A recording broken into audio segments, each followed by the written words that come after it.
let's talk about choosing and purchasing an electric guitar.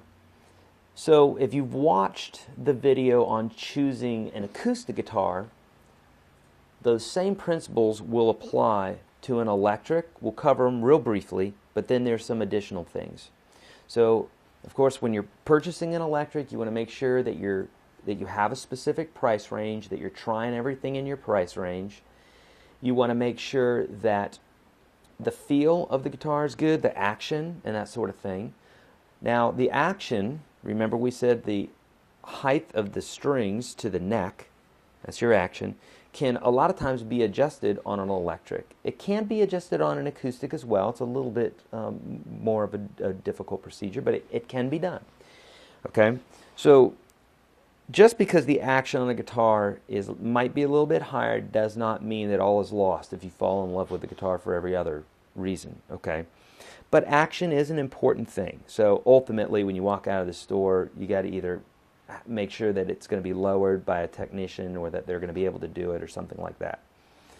So the feel of the guitar is really important. This is a Les Paul. Les Pauls have really thick necks. I'm not a particular fan of thick necks, although I've gotten used to this Les Paul. I love Les Pauls, and I've gotten used to it.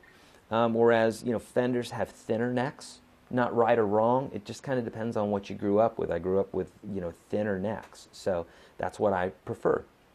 So you're going to find that the neck itself is going to feel different.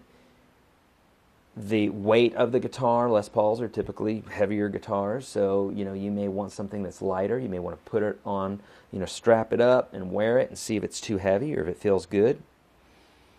So the feel of the guitar is really important.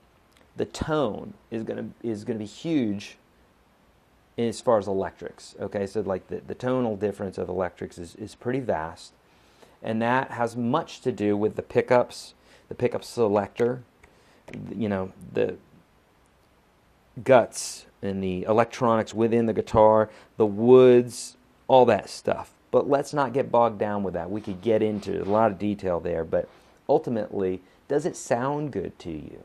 Okay, and you need to be able to compare this guitar or whatever guitar you're happy with to a bunch of other guitars, so that you're not just, if you pick up an electric and plug it in and play and you hadn't done that before, they're all going to sound good because you've never heard that before and it's a great sound. So make sure you're comparing a bunch of different guitars so that you get the cream of the crop, the one that's best for you. Okay, so tone has much to do with choosing the guitar. Humbucker pickups, that's a name, humbucker, Humbucker, are typically higher gain pickups, and they're found like in Les Pauls and stuff, whereas single coil pickups are found in things like Telecasters and Stratocasters, Fender guitars. And so each one has different advantages, different tonal possibilities. Typically humbuckers are more for heavier music, and typically single coil are more for like pop and blues, and it has a little bit of a more hollow type of sound, whereas humbuckers have a more driven, hard sound. Okay, so as far as your pickup configuration, that sort of stuff is also important. Try out all different guitars, ones with cutaways, ones without. There are semi-acoustics, there are solid bodies. This is a solid body.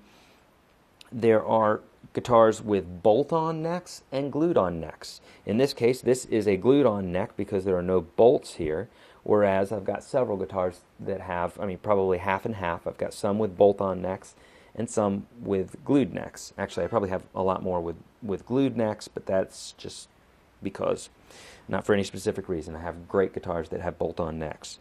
Don't let someone talk you out of a guitar because of that, okay? Typically, a glued-on neck usually means that the instrument has more care put into it because it's a harder process, but not always. So go ultimately with, here's the three things again. Remember, go in with your price, and it's feel and sound. If you walk out of the music store with a guitar that's in your budget and it feels and sounds great, then consider yourself lucky because you've done your homework, and you should be happy with that guitar for a long time. Just keep going.